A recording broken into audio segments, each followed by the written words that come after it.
میری بیٹی پیدا ہوئی تو شوہر کہنے لگا یہ میری بیٹی نہیں ہے، اس کو میں گھر پر نہیں رکھ سکتا۔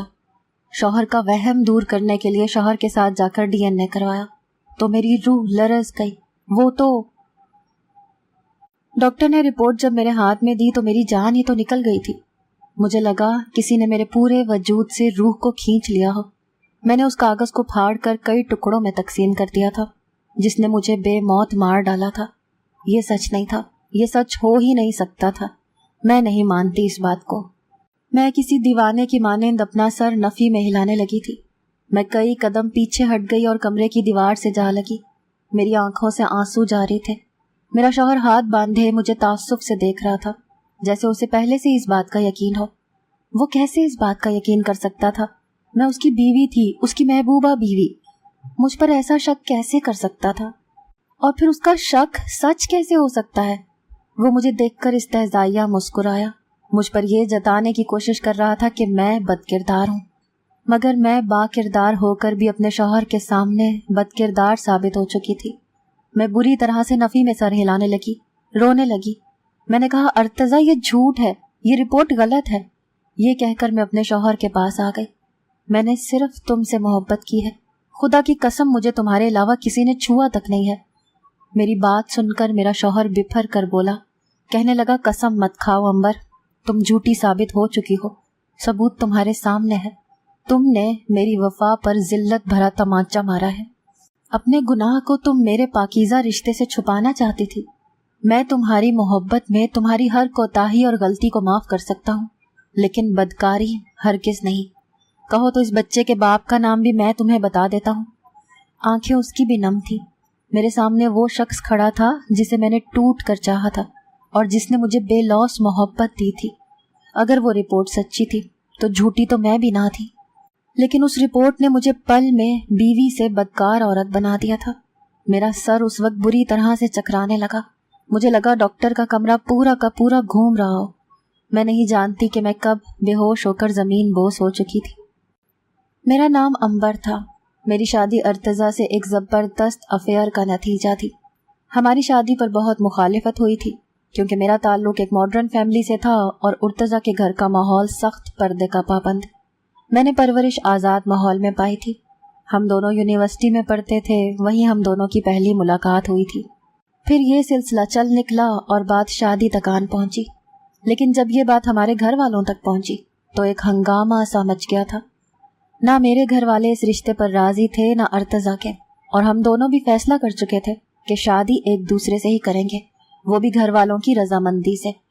گھر والوں کو راضی کرنے کے لیے ارتضیٰ نے اپنی نس کاٹ لی تھی۔ بہت خون بہا تھا اس کا۔ اس وقت تو میری بھی جان نکل گئی تھی جب میں نے یہ بری خبر سنی تو میں بھاگم بھاگ ہاسپٹل پہنچی تھی۔ ارتضیٰ کے بچنے کی کوئی امید نہ تھی۔ اس کا خون بہت بہہ چکا تھا اور بلڈ کا ارینج بھی نہیں ہو رہا تھا۔ اس کے گھر والے رو رہے تھے۔ اتفاق ایسا تھا کہ میرا اور ارتضیٰ کا بلڈ گروپ سیم تھا، اسی لیے میں نے ہی اسے خون دیا تھا۔ میرے برابر والے فولڈنگ بیڈ پر وہ لیٹا ہوا نیم بے ہوشی میں امبر امبر پکار رہا تھا، اس بات سے بے خبر کہ جس کے لیے اس نے اپنا خون بہا دیا وہی اسے قطرہ قطرہ زندگی بخش رہی ہے۔ ہم لوگوں کی سچی محبت تھی کہ ہمارے گھر والوں نے بھی ہمارے سامنے ہار مان لی تھی۔ ہماری شادی تو گھر والوں نے کر دی تھی، لیکن میری والدہ نے صاف کہہ دیا تھا کہ ارتضیٰ ان کے گھر قدم نہ رکھے، کیونکہ ارتضیٰ کی محبت کی وجہ سے وہ اپنی بہن کے سامنے شرمندہ ہو چکی تھی، جن کے بیٹے سے میں بچپن سے منسوب تھی۔ وہ کہنے لگی کہ ہاں تم میری بیٹی ہو، اسی لیے میرے گھر آ جا سکتی ہو، لیکن جب ارتضیٰ میری خاطر اتنا بڑا قدم اٹھا سکتا تھا تو میں اسے اہمیت کیسے نہ دیتی۔ میں اپنے گھر سے رخصت ہوتے ہوئے اپنے گھر والوں کو بھی خیر آباد کہہ آئی تھی، لیکن عورت کی قربانیاں مرد کے سامنے ہمیشہ فراموش ہو جاتی ہیں۔ میرے ساتھ بھی یہی ہوا تھا۔ میں ایک انچاہی بہو تھی، اسی لیے سسرال میں مجھے وہ عزت اور مقام کبھی نہیں ملا جس کی میں حقدار تھی، حالانکہ میں نے خود کو یکسر بدل کے رکھ دیا تھا۔ میں نے اپنے گھر پر کبھی دوپٹہ بھی ٹھیک سے نہ لیا تھا، لیکن سسرال میں ہر وقت چادر اوڑھے رکھنے کا رواج تھا۔ باہر جانے سے پہلے برقع پہنا جاتا تھا۔ گھر میں میاں بیوی کو کمرے کے علاوہ ساتھ بیٹھنے کی بھی اجازت نہ تھی، نہ ہی آج تک ایک ساتھ بیٹھ کر کھانا کھایا تھا۔ میں نے ارتضیٰ کے لیے اپنے ہر طور طریقے کو بدل ڈالا تھا۔ اس کے رنگ میں خود رنگ بیٹھی تھی۔ وہ کہتا کہ امبر، میرے والدین کو کبھی بھی کسی بات کا جواب مت دینا، ان کے ہر حکم پر بس سر جھکا دینا۔ وہ میرا ہاتھ بڑے پیار سے تھام کر کہتا، میں اس کے سامنے کچھ بول ہی نہیں پاتی تھی، حالانکہ جو رویہ میرے ساتھ میرے سسرال میں بڑھتا جاتا تھا میرے لیے کسی اذیت سے کم نہ تھا۔ ارتضیٰ کی والدہ کیا کچھ مجھ پر ستم نہیں ڈھاتی تھیں۔ میں نے شادی سے پہلے اپنے گھر میں کبھی پانی تک خود اٹھ کر نہ پیا تھا، لیکن یہاں آتے ہی مجھ پر کچن کی ساری ذمہ داری ڈال دی گئی۔ مجھ سے چھوٹا ایک دیور تھا اور ایک نند، لیکن کچن میں میرے ساتھ کام کروانے کوئی بھی مددگار نہ تھا۔ مجھ سے کوئی بات چیت نہیں کرتا تھا، جیسے میں اس گھر کی فرد ہی نہ ہوں۔ میرا دیور مجھ سے یوں بھاگتا تھا جیسے میں کوئی بازاری عورت ہوں، اور مجھ سے بات کرے گا تو بدنام ہو جائے گا۔ وہ زبان سے تو کچھ نہیں کہتا تھا، لیکن اس کی حقارت بھری نظریں مجھے شرمندہ کر جاتی تھی، جیسے میں نے محبت نہ کی ہو، کوئی گناہ کیا ہو۔ آتے جاتے وہ مجھ پر یہ جملے کسنے لگتا کہ استغفر اللہ، کیسی کیسی آوارہ لڑکیاں ہوتی ہیں جو لڑکوں کو محبت کے نام پر گناہ میں پھنسا دیتی ہیں۔ توبہ توبہ۔ میں اس کی ان جملے بازیوں پر چپ کی چپ رہ جاتی تھی۔ سارا دن میں کچن کے کام سے فارغ نہیں ہوتی تھی۔ مجھ سے یہی کام سنبھالے نہیں سنبھلتا تھا کہ میری ساس نے ملازمہ کی چھٹی کروا دی۔ میں نے ارتضیٰ سے اس بات کا ذکر کیا تو وہ مجھ سے کہنے لگے کہ کیا چاہتی ہو تم، اور کتنی نافرمانی کروں اپنے والدین کے سامنے تمہارے لیے۔ میں نے تمہارے لیے اپنی جان تک تو ختم کرنے سے بھی گریز نہیں کیا، اور تم میری ماں کی بات تک نہیں مان سکتی۔ میری ماں نے کون سے پہاڑ توڑ کے لانے کو کہہ دیا ہے، بس جھاڑو پونچھا ہی کرنا ہے، اس میں کون سا وقت لگتا ہے۔ یہ پہلا طعنہ تھا جو میں نے ارتضیٰ کے منہ سے اپنی شادی کے 2 ماہ بعد ہی سن لیا تھا۔ اس نے مجھ پر یہ تو جتا دیا تھا کہ اس نے میری خاطر کیا قربانی دی تھی، لیکن میری ہر قربانی کو فراموش کر دیا تھا۔ میں چپ ہو گئی۔ میری ساس کو مجھ پر ذرا بھی ترس نہیں آتا تھا۔ پورے گھر میں بس ایک میری نند بہت اچھے مزاج کی تھی۔ کبھی کبھی اپنی ماں کا رویہ میرے ساتھ دیکھتی تو اپنی والدہ سے کہنے لگتی کہ آپ کیوں ہر وقت بھابھی کے پیچھے پڑی رہتی ہیں، محبت تو بھائی نے بھی کی تھی، تو آپ سزا صرف بھابھی کو ہی کیوں دیتی رہتی ہیں۔ میری نند کا بس اتنا ہی کہنا تھا کہ میری ساس نے اس کے منہ پر ایک زوردار تماچا مار دیا۔ کہنے لگی، خبردار جو اس عورت کی طرفداری میں ایک لفظ بھی کہا تو، ارے نہ جانے کمزاد کس خاندان کی ہے جہاں لڑکیوں کی تربیت ایسی کی جاتی ہے۔ منہ اٹھائے کسی بھی غیر لڑکے کے ساتھ ان کے گھر کی بیٹیاں محبت کی پینگیں بڑھاتی رہیں، نہ شرم نہ حیا نہ غیرت۔ خبردار جو تو اپنی اس بے حیا بھابھی کے ساتھ بیٹھی تو تجھے بھی اپنے جیسا بنا دے گی۔ چل جا کے نماز اثر ادا کر۔ ایسے لفظ سننا کسی بھی عورت کے لیے آسان نہیں ہوتا۔ میں بے شک امیر تھی، دولت مند تھی، ماڈرن بھی تھی، لیکن بد کردار اور عیاش ہرگز نہ تھی۔ میں نے ارتضیٰ کے سوا کسی لڑکے سے آج تک سیدھے منہ بات تک نہ کی تھی، لیکن یہاں میں روز ارتضیٰ کی والدہ کے منہ سے اپنے کردار پر طعنے سنتی تھی۔ 8 آنسو رونا کسے کہتے ہیں مجھ سے بہتر اس وقت کوئی نہیں جان سکتا تھا۔ ارتضیٰ میری ایک بات بھی سننے کو تیار نہ تھے۔ کہتے تھے جو ان کی والدہ کہتی ہے بس وہی ٹھیک ہے۔ میری شادی کو 3 سال بیت چکے تھے۔ ان 3 سالوں میں خود کو یکسر بدل چکی تھی۔ میرے چہرے کی خوبصورتی گھر کے کاموں اور ہر وقت تنقید اور طعنے سن سن کر ماند پڑ چکی تھی۔ میں ذہنی اذیت سہ سہ کر ڈپریشن کی مریضہ بن گئی تھی۔ میری سفید رنگت پیلی پڑتی جا رہی تھی۔ اپنے کردار پر لگے الزامات میں کس دل سے سن رہی تھی یہ میں جانتی تھی۔ میری ساس صرف مجھے ہی نہیں، ہر وقت ارتضیٰ سے بھی یہی کہتی رہتی تھی کہ جو لڑکی تجھ سے محبت کی 4 باتیں کر سکتی ہے وہ یقیناً 4 مردوں سے پہلے بھی کر چکی ہوگی۔ اس کے ماحول میں تو یہ عام سی بات ہوگی۔ نہ جانے کس کس لڑکے کے ساتھ اس نے رنگ رلیاں منائی ہوں گی۔ مجھے دکھ اس بات کا اور بھی زیادہ ہوتا تھا کہ ارتضیٰ میرے بارے میں ایسی باتیں اپنی والدہ سے سن کیسے لیتے تھے۔ وہ ایک لفظ میرے بارے میں ایسا نہیں بولتے تھے جو میرے زخموں کا مداوا کر سکتا۔ کاش کہ کبھی یہی کہہ دیتے کہ اماں بس بھی کریں، کیوں اس مظلوم پر ہر وقت الزام تراشی کرتی ہیں، میں جانتا ہوں کہ امبر کیسی ہے۔ لیکن میری یہ خواہش ہی رہی۔ کیا یہ ہوتی ہے مرد کی وہ محبت جس کی خاطر عورت اپنے گھر کی دہلیز تک پار کرنے کے لیے تیار ہو جاتی ہے، اپنے گھر والوں سے بغاوت کرتی ہے، اور وہ شخص جو چاند تارے توڑ کر دامن بھرنے کا دعوے دار ہوتا ہے اپنے گھر والوں کے سامنے اسے عزت بھی نہیں دلوا سکتا۔ کاش کہ میں نے بھی ارتضیٰ سے محبت نہ کی ہوتی تو آج اس سے بہتر زندگی کی حقدار ہوتی، سسرال میں میری بھی عزت ہوتی، یوں محبت کے نام پر رسوا نہ ہو رہی ہوتی۔ شادی کے 3 سال گزرنے کے بعد بھی میں اولاد کی نعمت سے اب تک محروم تھی۔ اب تو میری ساس نے یہ تانا بھی دینا شروع کر دیا کہ میں بانجھ ہوں، اس کی نسل آگے نہیں بڑھا سکتی۔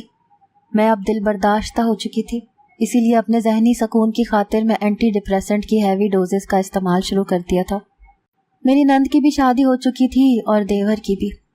ارتضیٰ کی محبت تو بس 4 دن کی چاندنی ہی ثابت ہوئی تھی، جو شادی کے چند ماہ گزرنے کے بعد ہی دم توڑ چکی تھی۔ شاید یہ مرد کی فطرت ہے، اسے اس عورت میں حد درجہ دلچسپی محسوس ہوتی ہے جو اس کی دسترس سے باہر ہو، اور جیسے ہی وہ اسے حاصل کر لیتا ہے وہ عورت اس کے لیے محبوبہ نہیں رہتی، صرف بیوی ہو جاتی ہے۔ میری زندگی میں آسودگی تو جیسے ختم ہو چکی تھی، لیکن بس دن گزر رہے تھے کہ ایک دن مجھ پر ایک قیامت اور ٹوٹ پڑی جب میں ارتضیٰ کے ساتھ بازار میں موسم سرما کے کپڑے خریدنے گئی۔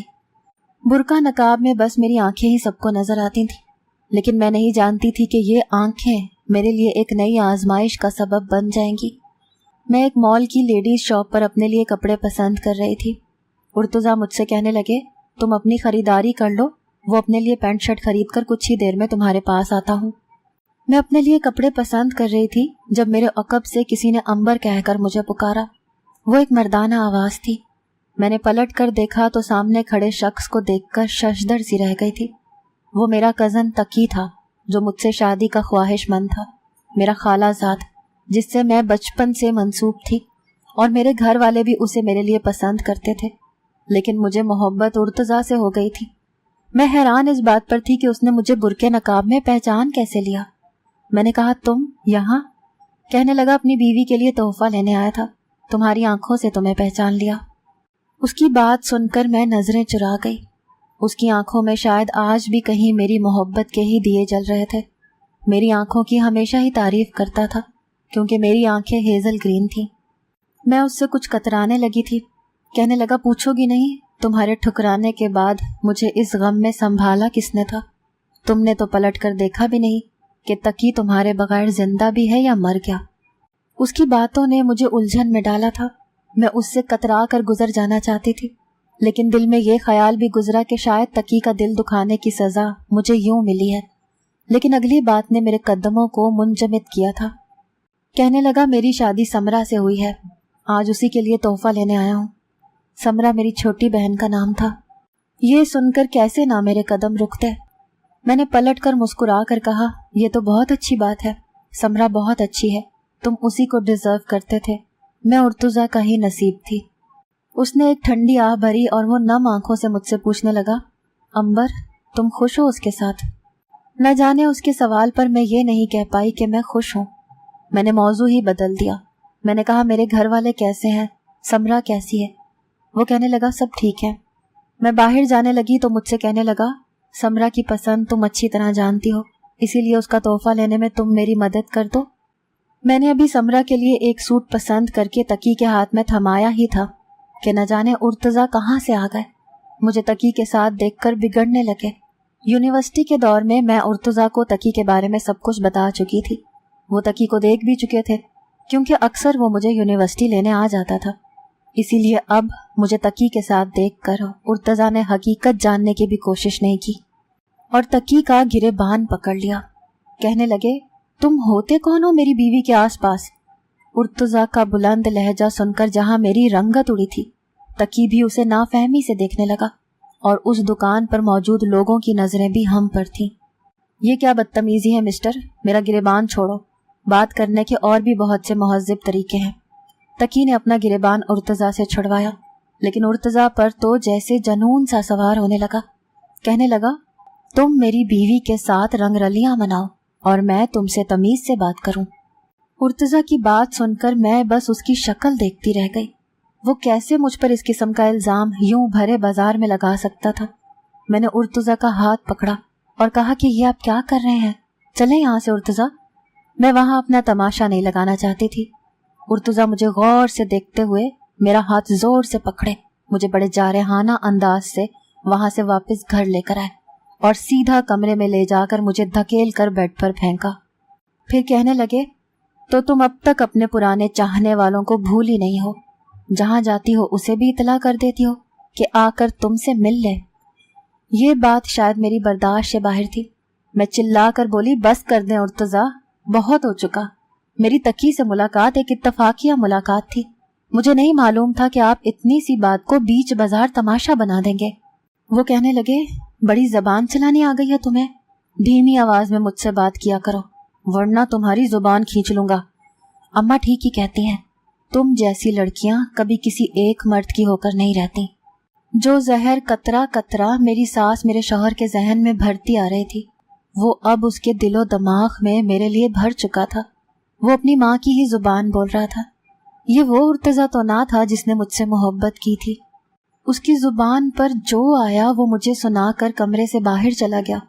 پھر اس نے میرے گھر سے باہر نکلنے پر بھی پابندی لگا دی. ارتضیٰ مجھ سے بات بات پر جھگڑنے لگا تھا. وہی باتیں مجھے سناتا رہتا جو میری ساس مجھے سناتی تھی. ایک بار میری ساس مجھے ایک لیڈی ڈاکٹر کے پاس لے کر گئی. کہنے لگی میری بہو کے تمام ٹیسٹ لو، آخر کیا وجہ ہے کہ میری بہو بے اولاد ہے.